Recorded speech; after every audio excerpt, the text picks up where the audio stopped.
ঐক্যবদ্ধ করার মতো নেতাও আমাদের মধ্যে নাই, কিন্তু বিভেদ তৈরি করার মতো উস্কানিদাতা ভক্তের অভাব নাই। ভক্ত আর কর্মীরা আলেমদের মধ্যে, শাইখদের মধ্যে গন্ডগোল লাগিয়ে দেয়। মিডিয়ার ভাইয়েরা আরো এক ধাপ, এক সরেস কাটিয়ে গিয়ে কে কার বিরুদ্ধে কি বললো খালি ওইটাই নাম লিখে প্রশ্নে জমা দিবে। আল্লাহর ওয়াস্তে মিডিয়ার ভাইদের বলবো, আল্লাহকে ভয় করো। মুসলমানে বিভেদ তৈরি করা অনেক বড় গুনাহের কাজ, শয়তানের কাজ, জাহিলি যুগের কাজ। কেন নাম জিজ্ঞেস করে প্রশ্ন জমা দিতে হবে? কেন নাম জিজ্ঞেস করে ভক্ত ভক্তে গন্ডগোল লাগিয়ে দিতে হবে? কি দরকার? আল্লাহ সুবহানাহু ওয়া তাআলা আমাদের অন্তরকে প্রশস্ত করে দিক, আমাদের হৃদয়গুলোকে প্রশস্ত করে দিক, একসাথে দাঁড়ানোর জন্য, একসাথে কথা বলার জন্য, একসাথে বসার জন্য। বলি আল্লাহুম্মা আমিন। আল্লাহ চাইলে সম্ভব। দুইটা ঘটনা আজকে আপনাদের সামনে তুলে ধরে আমার বক্তব্যের শেষের দিকে চলে যাব। দুটো ঘটনা খুব মনোযোগ দিয়ে শুনবেন। একদিন এক আনসারী এবং এক মুহাজির পরস্পরকে আঘাত করেছে। আঘাত করার পর যখন রক্ত গরম হয়ে গেছে, তখন বলছে, এই আনসারীরা কোথায়? দেখতে পাও না মুহাজিররা তোমার এক আনসারী ভাইকে মারছে? তখন ওই মুহাজিরও চিৎকার করে বলছে, এই মুহাজিরেরা কোথায়? দেখতে পাও না আজকে এক আনসারী তোমার মুহাজির ভাইকে মারছে? আজকে মুসলমানদের অবস্থা দেখেন কি। এক গ্রুপ আর এক গ্রুপকে দাওয়াত দিচ্ছে, এই উমুকে এটা করে দিল, চল। এক রাজনৈতিক দল আর এক রাজনৈতিক দলের বিরুদ্ধে, দুইটাই মুসলমান। এক ইসলামী দল আর এক ইসলামী দলের বিরুদ্ধে, দুইটাই মুসলমান। কি হানাফি, কি আলে হাদিস, তাবলিগ জামাতের মারামারি আপনারা দেখেননি? এই হাদিসের মতো, যে হাদিসের বর্ণনা এখন চলতেছে। সম্মানিত উপস্থিতি, তখন রাসূলুল্লাহ সাল্লাল্লাহু আলাইহি ওয়াসাল্লাম বললেন, মা বালু দাওয়াল জাহিলিয়াহ। আরে এ তো জাহিলি যুগের দাওয়াত। ইসলাম আসার পর জাহিলি যুগের দাওয়াত কিভাবে আসলো? আল্লাহর নবী মুসলমানের বিরুদ্ধে যুদ্ধ লাগিয়ে দেওয়ার মতো, গন্ডগোল লাগিয়ে দেওয়ার মতো, বিভেদ তৈরি করার মতো উস্কানিকে বললেন জাহিলিয়াতের দাওয়াত। মা বালু দাওয়াল জাহিলিয়া। এই জাহিলিয়াতের দাওয়াত কোত্থেকে আসলো? হাদিহি মুনতিনা, এটা নিকৃষ্ট, ঘৃণিত, জঘন্য। তোমরা এই দাওয়াত পরিত্যাগ করো, খবরদার। এই জঘন্য নিকৃষ্ট দাওয়াতকে তোমরা পরিত্যাগ করো। এক মুসলমানের বিরুদ্ধে আর এক মুসলমানকে উস্কে দিও না।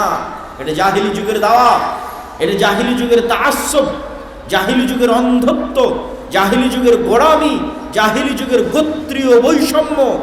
তোমরা আজকে আনসার মুহাজির নামে দল তৈরি করে সেই বৈষম্য তৈরি করিও না, সেই গোত্রীয় গোড়ামি তোমাদের মধ্যে নিয়ে আসিও না।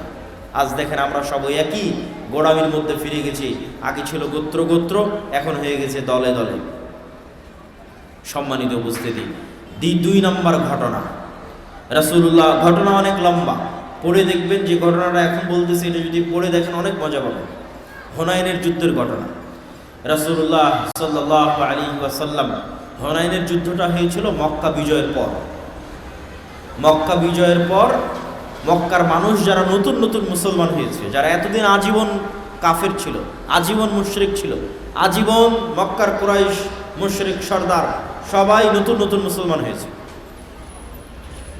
হুনাইনের যুদ্ধে আল্লাহর নবী বিজয়ের পর সব গনিমতের মাল, বেশিরভাগ গনিমতের মাল মক্কার নতুন মুসলিমদের মধ্যে বন্টন করে দিলেন।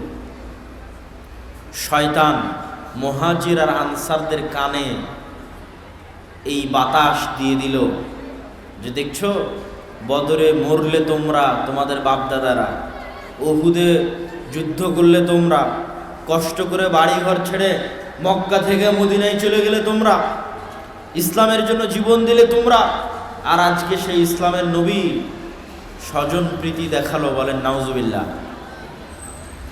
আজকে ইসলামের নবী হুনাইনের যুদ্ধের সব গনিমতের সম্পদ নিজের আত্মীয় স্বজনকে দিয়ে দিল, যারা এতদিন ইসলামকে ধ্বংস করার জন্য মদিনায় আক্রমণ করেছে। তাহলে মুসলমানের বিভেদ তৈরি হলো না? কথা বলেন না যে হচ্ছে না। তো রাসূল সাল্লাল্লাহু আলাইহি ওয়াসাল্লাম এই দৃশ্য দেখছেন, ভয়ঙ্কর দৃশ্য। শয়তান সবসময় চেষ্টা করবে মুসলমানদের মধ্যে লাগিয়ে দিতে।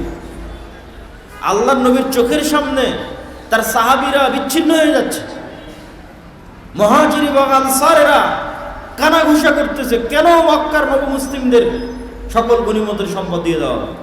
এবার রাসূল সাল্লাল্লাহু আলাইহি ওয়াসাল্লাম ছিলেন লিডার, নেতা, মানুষের মন বুঝতেন, কিভাবে কখন মানুষকে কন্ট্রোল করতে হবে, কিভাবে ইমোশনালি ইন্টেলিজেন্সের মাধ্যমে কোন কথা কিভাবে বললে সমস্যার সমাধান হবে তিনি জানতেন।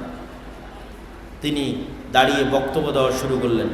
তার বক্তব্যের সারমর্ম হচ্ছে, এই আনসারেরা, মুহাজিরেরা, আজকে সব সম্পদ মক্কার কুরাইশেরা নিয়ে যাবে, আর আমি মুহাম্মদ তোমাদের সাথে মদিনায় ফিরে যাব। বলেন আল্লাহু আকবার। মুহাম্মদ সাল্লাল্লাহু আলাইহি ওয়াসাল্লামের জন্মস্থান মক্কা, মুহাম্মদ সাল্লাল্লাহু আলাইহি ওয়াসাল্লামের শৈশব কৈশোর মক্কা, যৌবন মক্কা, বাপদাদার ভূমি মক্কা, স্মৃতি বিজড়িত মক্কা, অন্তর থেকে ভালোবাসেন মক্কা।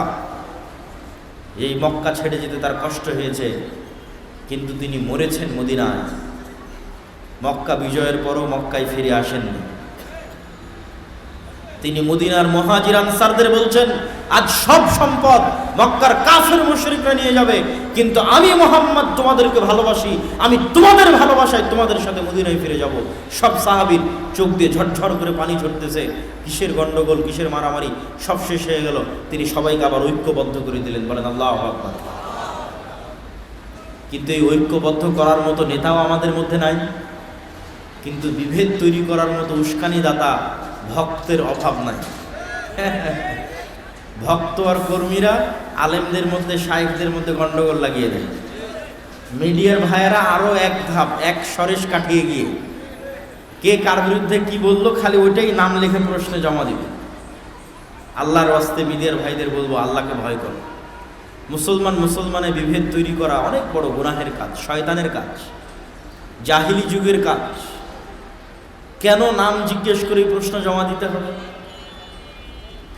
কেন নাম জিজ্ঞেস করে ভক্তে গন্ডগোল লাগিয়ে দিতে হবে? কি দরকার? আল্লাহ সুবহানাহু ওয়া তাআলা আমাদের অন্তরকে প্রশস্ত করে দিই, আমাদের হৃদয়গুলোকে প্রশস্ত করে দিই, একসাথে দাঁড়ানোর জন্য, একসাথে কথা বলার জন্য, একসাথে বসার জন্য। বলি আল্লাহুম্মা আমিন। আল্লাহ চাইলে সম্ভব, আল্লাহ সুবহানাহু ওয়া তাআলা না চাইলে সম্ভব নয়। বক্তব্যের শেষের দিকে চলে এসেছি। দুটো কথা যা সব বক্তব্যে আমি এখন বলছি, আপনাদের এখানে না বললেও আমি শান্তি পাবো না ব্যক্তিগতভাবে। আসলে মুসলমানের ভ্রাতৃত্ব কেন তৈরি হয় না জানেন? মুসলমানের আন্তরিকতা কেন তৈরি হচ্ছে না জানেন? এই যে গুণগুলো আল্লাহর নবী বলতেছেন, এই প্রত্যেকটা গুণ নিজের মধ্যে আনার জন্য তার আগে দুটো গুণ লাগবে, একটা ন্যায়পরায়ণতা, একটা সত্যবাদিতা। আর এই দুটো গুণে মুসলমানেরা সবচেয়ে পিছিয়ে আছে। সবচেয়ে পিছিয়ে থাকার কারণে তারা গোলামের জীবনযাপন করতেছে, স্বাধীন হতে পারতেছে না। এই ন্যায়পরায়ণতা জিনিসটা অতি সহজ কিছু নয়, অনেক কঠিন। আল্লাহর নবী নিজের সন্তানদের মধ্যে আদর করতে, ন্যায় প্রতিষ্ঠা করতে বলেছেন। আর আল্লাহ কোরআন মাজিদে বলছেন, খবরদার যদি স্ত্রীদের মধ্যে ন্যায় প্রতিষ্ঠা করতে না পারো বিয়ে করিও না। ন্যায়ের কথা আপনি প্রত্যেকটা জায়গায় পাবেন কোরআনে এবং হাদিসে। ওই যে বললাম 7 শ্রেণীর মানুষ আল্লাহর বিশেষ ছায়া পাবে, আর 1 নম্বরে যে দায়িত্বশীল ন্যায় প্রতিষ্ঠা করেছে। আমরা ন্যায়পরায়ণ নই, না ব্যক্তি জীবনে, না সামাজিক, না পারিবারিক। ব্যক্তি জীবনে মাপবেন কিভাবে? আপনার বাপ আপনার ফুফুকে আপনার দাদার সম্পত্তিতে ন্যায়ের সাথে জমি বুঝিয়ে দিয়েছে কিনা, না ধানমন্ডির সবচেয়ে দামি জমিটা আপনার আব্বা নিয়ে নিয়েছেন, আর নদীর ওপারে বিলের পানির মধ্যে ডুবে থাকা জমিটা আপনার বোনকে দিয়ে দিয়েছে। এটা হলো ন্যায় নাই। তো যে নিজের পরিবারে ন্যায় প্রতিষ্ঠা করতে পারেনি, যৌতুকের ভিত্তিতে বিবাহ হচ্ছে না, মুসলমান বিবাহ করছে, মুসলমান কাজী আলেম হুজুর সেই বিবাহে উপস্থিত হচ্ছে, তো ন্যায় নাই। তো যেই মুসলমানেরা ন্যায় প্রতিষ্ঠা করতে পারছে না, এই সমস্ত মুসলমানদেরকে যদি আপনি সুযোগ দেন, তো গত 16 বছর গত সরকার যা দুর্নীতি করেছিল এরা তার চেয়ে বেশি করবে। ফেসবুকে লেখা অনেক সহজ, গালি দেওয়া অনেক সহজ, ট্রল করা অনেক সহজ, কিন্তু নিজের মধ্যেই তো ন্যায় নাই। তো তাকেও যদি দায়িত্ব দেওয়া হয়, সে একই অবস্থা করে। সম্মানিত উপস্থিতি, এই জন্য আলেম ওলামাদের মধ্যে, মসজিদ মাদ্রাসার মধ্যে, ইসলামী দল, ইসলামী সংগঠনও আপনি যে দেখেন বিভেদ কেন? ন্যায় নাই। মাসলা মাসাইলে কোনো বিভেদ নাই। আকিদায় কোনো বিভেদ নাই, ওগুলো ধর্তব্যও নয়, ওগুলো বিষয়ও নয়। আপনি তাবলিগ জামাতের দ্বন্দ্বের মধ্যে যান, তেমন কোনো ইস্যু না। ইস্যু হচ্ছে ন্যায়। হয় একজন জুলুম করছে আর একজন মাজলুম, না হয় আর একজন জুলুম করছে আর একজন মাজলুম, বাস ন্যায় প্রতিষ্ঠা করতে পারছেন। দলের মধ্যে যান, সভাপতি আমির ওই কর্মীকেই পদ দিয়ে রেখেছে যে কর্মী বেশি চামচামি করে, আর যেই কর্মী রাত দিন খেটে মরে যায় ওকে পদ দেবে না। তো ওই ইসলামী দলের আমির তার দলেই ন্যায় প্রতিষ্ঠা করতে পারেনি, রাষ্ট্রে কি ন্যায় প্রতিষ্ঠা করবে? ওই আমিরকে আজকে রাষ্ট্র দিলে কালকে গত সরকারের চেয়ে বেশি দুর্নীতি করে। সুতরাং সমস্যা ন্যায়, ন্যায় পরায়ণতা এবং সত্যবাদিতা আমাদের মধ্যে থেকে উঠে গেছে। এই জন্য আপনি ব্যক্তি জীবনের সকল জায়গায় মেপে দেখবেন, তাহলে এই সমস্ত মুসলমানদের হুকুম কি? এই সমস্ত মুসলমানদের হুকুম হচ্ছে আমরা মুনাফিক মুসলিমে পরিণত হয়েছে। রাসূলুল্লাহ সাল্লাল্লাহু আলাইহি ওয়াসাল্লাম বলেন, সালাসুন মান কুন্না ফি, তিনটা বৈশিষ্ট্য যার মধ্যে আছে, চারটা বৈশিষ্ট্য যার মধ্যে আছে, নির্ভেজাল মুনাফিক। কথা বললে মিথ্যা বলে, ওয়াদা করলে ভঙ্গ করে, দায়িত্ব দেওয়া হলে আমানতের খেয়ানত করে। ওসি, ডিসি, এসপি, মন্ত্রী, মিনিস্টার, রেসিডেন্ট, সাব রেজিস্ট্রার, বাড়ির মালিক, তারপরে পিতা, স্বামী, স্ত্রী, প্রত্যেকে নিজ নিজ দায়িত্বের জায়গায় খেয়ানত করতেছে, মানে মুনাফিক। তো মুনাফিক হয়ে নামাজ পড়ে কেন? মুনাফিকিরা ঢাকতে নামাজ পড়ে। মুনাফিকে হজ করে কেন? মুনাফিকিরা ঢাকতে হজ করে। মুনাফিক হয়ে প্রধান অতিথি দান করে কেন? মুনাফিকিরা ঢাকার জন্য দান করে। মুনাফিক হওয়া থেকে বাঁচতে হবে। এই মুনাফিক মুসলিম দিয়ে রাষ্ট্র ক্ষমতা ইসলাম প্রতিষ্ঠিত হবে না, নেতা হওয়া হবে না, গোলাম হিসেবে জীবনযাপন করতে হবে। আর যদি ন্যায় প্রতিষ্ঠা হয়, দেখবেন অটোমেটিক ভাই ভাই মিল হয়ে গেছে। অন্যায় করবে না, মিল অবশ্যই থাকবে। অন্যায় করলেই তো মিল থাকবে না। সম্মানিত উপস্থিতি, বক্তব্যের শেষের দিকে দুটো জরুরি কথা। অবশ্যই আগামী 13 ও 14 ফেব্রুয়ারি, এক সপ্তাহের ব্যবধানে 7 ও 8 ফেব্রুয়ারিতে একটা বড় অনুষ্ঠানের দাওয়াত আপনারা পেলেন। তার এক সপ্তাহ পর 13 ও 14 ফেব্রুয়ারি আরও একটি বড় অনুষ্ঠান আল জামিয়া সালাফিয়া রূপগঞ্জ নারায়ণগঞ্জের মাঠে হয়ে আসে সালাফি কনফারেন্স।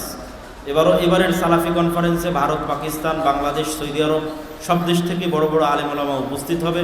উক্ত সালাফি কনফারেন্সে আপনাদের উপস্থিত হওয়ার উদাত্ত আহ্বান থাকলো। 2, মাসিকের ইতিসামে আমি নিয়মিত লিখি। যেমন এই মাসের সম্পাদকীয়তে আছে মুসলমানদের দামেস্ক বিজয়, জেরুজালেম বিজয়ের দ্বার প্রান্তে মুসলিম উম্মাহ। এই দামেস্ক সেই দামেস্ক, যেই দামেস্কে কিয়ামতের পূর্ব মুহূর্তে সবচেয়ে বড় যুদ্ধে মুসলমানদের হেডকোয়ার্টার হবে। যেই যুদ্ধে 100 জন যদি একটা পরিবারের সদস্য থাকে, 99 জন মারা যাবে, একজন বেঁচে থাকবে। যেই যুদ্ধে এত মানুষ মারা যাবে যে এক পাখি 1 মাস আকাশে উড়লে লাশের সারি শেষ হবে না। ওই যুদ্ধে যারা শহীদ হবে তারা সর্বশ্রেষ্ঠ শহীদ। ওই যুদ্ধে যারা বিজয়ী হবে তারা কোনোদিন ফিতনায় পড়বে না। ওই যুদ্ধের মাঠ থেকে যারা পালিয়ে যাবে এদের তওবা কোনোদিন কবুল হবে না। এরকম আরও দামেস্ক বিষয়ে আরও চমৎকার ঘটনাবলী পাবেন। মাসিক আল ইতিসামকে নিয়মিত পড়ার চেষ্টা করবেন। 3, আর দাওয়া ইলাল্লাহ, মসজিদ ভিত্তিক মক্তব নিয়ে কাজ করে। যদিও আমরা শুরু করেছি উত্তরবঙ্গ দিয়ে, এখন পর্যন্ত আমাদের কাজের ব্যাপ্তি উত্তরবঙ্গে বেশি। আমরা ঢাকা বা ঢাকার আশেপাশে সেভাবে দাওয়াতি সফর এখনও দেইনি। তবে আমাদের ট্রেনিংগুলো সবার জন্য উন্মুক্ত। যাতায়াত খরচ দাওয়া ইলাল্লাহ বহন করে, থাকা খাওয়া দাওয়া ইলাল্লাহ। 500-র অধিক মসজিদের ইমামকে, মক্তবের শিক্ষককে দাওয়া ইলাল্লাহ নিজ খরচে জামিয়া সালাফিয়ায় নিয়ে গিয়ে ট্রেনিং দিয়ে পুনরায় তাদের এলাকায় নিজ খরচে পৌঁছে দিয়েছে। বলেন আলহামদুলিল্লাহ। চলমান আছে এই কার্যক্রমে। আপনাদের মসজিদগুলোকে অন্তর্ভুক্ত করুন। আশা করি এখন যেভাবে কোরআন শিখছে আপনার বাচ্চারা, আপনার ইমাম, মসজিদের শিক্ষক আমাদের থেকে ট্রেনিং নিলে তার চেয়ে ভালো উন্নত মানের কোরআন ও দিন শিখাতে পারবে। এতটুকু গ্যারেন্টি, এতটুকু নিশ্চয়তা আমরা দিতে পারি। 4, আপনাদের যেহেতু এখন মেট্রো রেল হয়েছে, মিরপুর 12তে আপনাদের যাতায়াত সুবিধা। মিরপুর 12তে আমরা একটা দাওয়া সেন্টার করেছি। প্রতি শুক্রবার জমা হয়, প্রতি শনিবার বাদ আসর কিতাব ভিত্তিক দার্স হয়। বেশিরভাগ দিন আমি থাকি, কিছু কিছু দিন আমাদের বড় বড় সিনিয়র শাইখেরা উপস্থিত থাকেন। কিতাব ভিত্তিক দার্স প্রতি শনিবার বাদ আসর। এবং সেখানেই আমরা একটি স্কুলও প্রতিষ্ঠা করেছি, নিবারাস ইন্টারন্যাশনাল স্কুল, যা মূলত একটি ইংলিশ মিডিয়াম স্কুল। এই বিষয়গুলোর প্রতি খোঁজ রাখবেন।